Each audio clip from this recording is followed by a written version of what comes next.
Salutare tuturor, sunt Andrei Radu, bun venit la ePlan, o ediție specială, o ediție deosebită de data aceasta din mijlocul industriei de e-commerce și de digital marketing. Suntem la evenimentul pe care îl organizăm de 19 ani de zile, GPEC Summit, și tocmai a coborât de pe scenă Avinash Koshik, aflat pentru a doua oară în România, invitatul meu de astăzi. Hello, Avinash Koshik, for the second time in Romania. You just went off the stage and you talked about incrementality-centric marketing. Let's explain this concept and why is it mandatory for marketing today? Yes, so the challenge for us is who we are solving for. So when we are solving for the CMO, we can do lots of different kinds of things, but we're solving for the CFO of the company. The challenge that we all have is to prove that what marketing is delivering would not have happened during other things. Word of mouth, product innovation, other kinds of things. So incrementality is simply answering the question in the simplest way. What would happen if we do no marketing? And by being able to show that these 20% of the company's sales would not have happened without marketing is what the CFO wants to know. So incrementality-centric marketing is figuring out what impact of marketing is truly incremental and what kind of marketing tactics are we executing, email, TV, promotions, etc., that are delivering incremental value. So we spend appropriate level of budget and deliver results at a very high level of efficiency.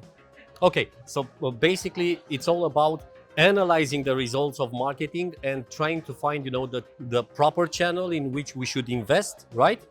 And what's happening if you stop entirely the budget of the marketing budget because Right. someone asked this No, question? it's a really great question. So usually what you find is, let's say marketing is claiming for BRD Bank in Romania that we have driven 100,000 new accounts in BRD this month, in May.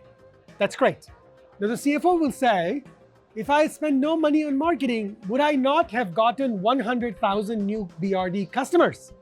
The reality is, no, actually, most of the 100,000 people who open accounts would have opened it anyway, right? But there may be 20,000, 30,000, 35,000, 10,000 that truly were persuaded by our marketing that they should open with account with BRD and not with a different bank. So it's really important that that's the question that we are trying to answer. Underneath it, what we are trying to answer is if 30,000 accounts were driven only by marketing, not by other things, then the channels were more effective. Were the Facebook ads the one that drove us most incremental customers? Was it Google? Was it television? What is billboards? Newspapers. What was it that drove more incremental marketing? So it's this twofold exercise. First, figuring out how much is incremental. Second, figuring out where it was incremental. So if in the month of May, BRD had spent $1 million on Google, they can find out, they only need to spend 600,000 on Google and use 400,000 to do other things that will drive incremental marketing. And that's what the CFO wants to know. Of course. During your talk, you talked about 6 big KPIs. Yes. To analyze the effectiveness of the marketing campaigns. What are those KPIs, and why should we follow those KPIs? Why should we focus on them? So the big 6 KPIs are distributed into 3+3. The first 3 will measure the impact on the business in the short and medium terms, and they're financial KPIs. The incremental sales, the cost per incremental sale, and the incremental profit. Now we need to measure those things versus revenue, ROAS, bounce rate, and other things, because those 3 KPIs prove the incremental impact of marketing, not the claimed impact, incremental impact. The second batch of 3 are all about brand marketing, because brand marketing is a way that we can grow market share. We cannot grow market share only doing short-term performance marketing. So the last 3 KPIs are the points of brand lift, the number of individuals lifted, and the cost per individual lifted. And what it captures is brand resilience. It captures brand love and growth of the brand. It has been shown in study after study after study that results in long-term gains in market share. So the 3 KPIs are performance, 3 KPIs are brand, together they The make six sure big KPIs. six fixed KPIs, we can defend our current market share and grow it over a long period of time. You also talked about AI, and of course, Yes, of AI is course. a buzzword Yes, nowadays. How can we use AI in this entirely incrementality marketing Right. strategy? Yes.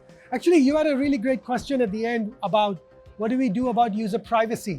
Yep, exactly. Cookie deprecation and all these other things we're worried about. And certainly one of the things that we're losing a little bit is the ability to track individual people in any identifiable way. So we are losing that. And that is okay because we have two really great tools at our disposal: experimentation and modeling. Those are two things that do not require cookies. They do not require personally identifiable information and are very privacy safe way to do analysis. Now, it just so happens that all of incrementality is based on experimentation or it is based on advanced modeling.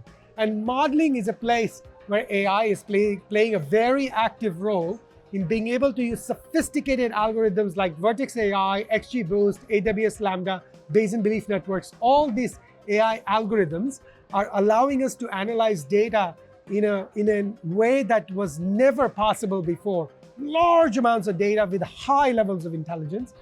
On the experimentation, AI is also having an impact because in order to design, test, and control cells, we use genetic algorithms based on human DNA. It's a very advanced way to design an experiment that ensures privacy for the individual, and it allows us to identify incrementality. So I'm really excited about use of AI in those cases. But some of the other things I mentioned in my keynote is also using AI to figure out which creative is going to be more effective.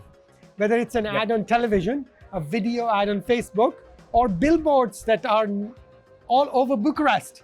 Which billboard will work the best to deliver results? We use AI to identify effectiveness before we spend the money. So another innovative use of AI. Or the last one that I think everybody can use is, how can you bid on Google and Facebook so you only get very high lifetime value? Yep. And we do that using propensity modeling, which is again only possible using AI. So those are some of the ways in which we've been using AI over the last few years in marketing. And you also mentioned that you are not scared of AI. No, I'm not. I adopt a broadly optimistic posture towards AI. Certainly, every technological change in humankind, whether it is steam engines or machines to weave cloths or any of these innovations in human history, have had some negative consequences in terms of job losses or retraining, and I do believe that will happen with AI. So I'm not blind to that impact, but I do believe broadly the way we're heading, whether it is medicine, whether it is preventing health, whether it is better driving cars, better driving advertising, exactly. AI will allow us to leap forward in a very positive way.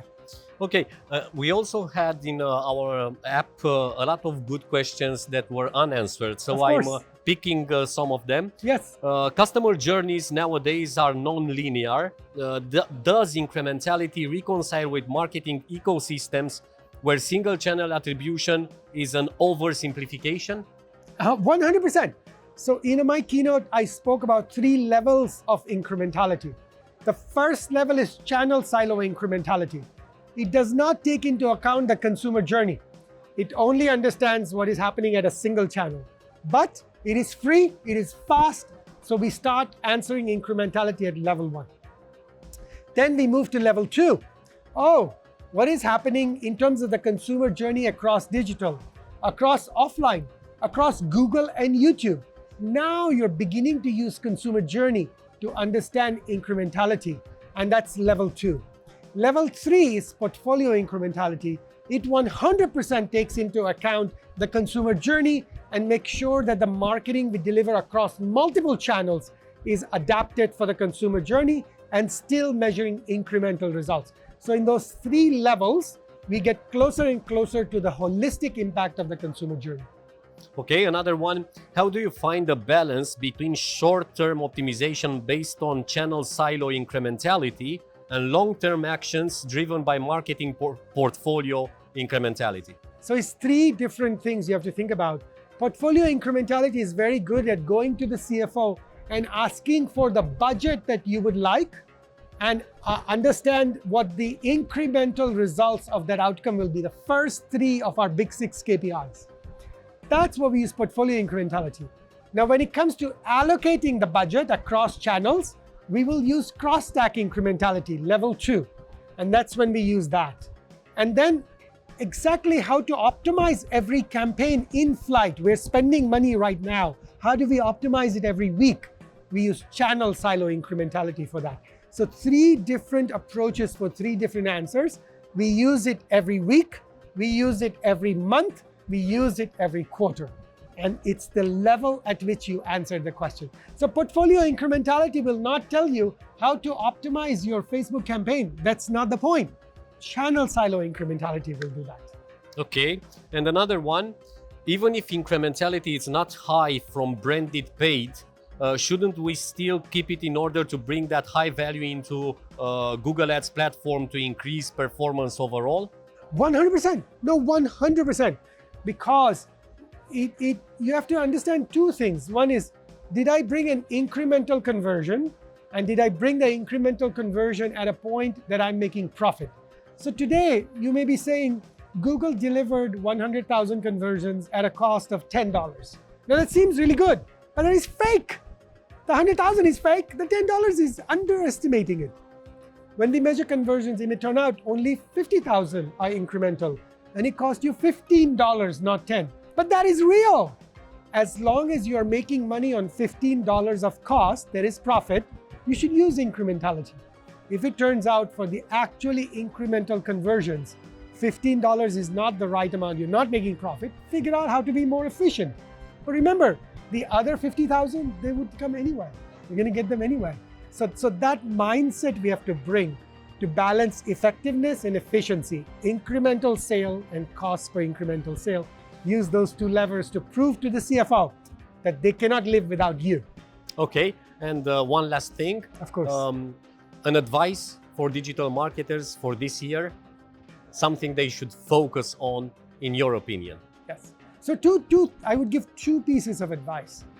Myself, early in my career, for decades, underestimated the importance of creative.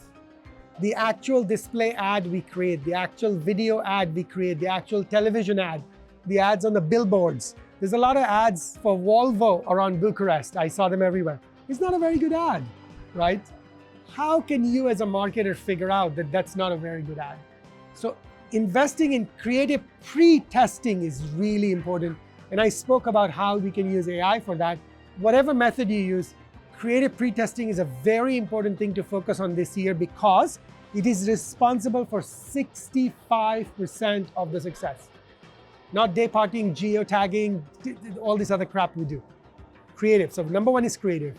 Number 2 is begin to invest with open source algorithms in order to bring AI to your company. So Vertex AI is completely free. It's available. Just Google it.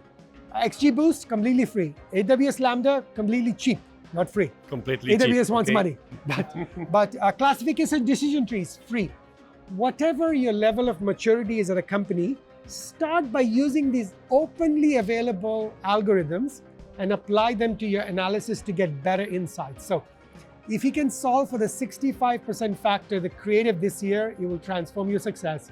If you begin to use open source algorithm, you're getting on the right path for the next few years because AI is going to take over everything. Those are 2 recommendations I would make. Thank you very much, Avinash. It was a pleasure having you. Thank you for all the info you sent on stage and for us. Vă mulțumesc tare mult și vouă că ne-ați urmărit. Până data viitoare, stay digital!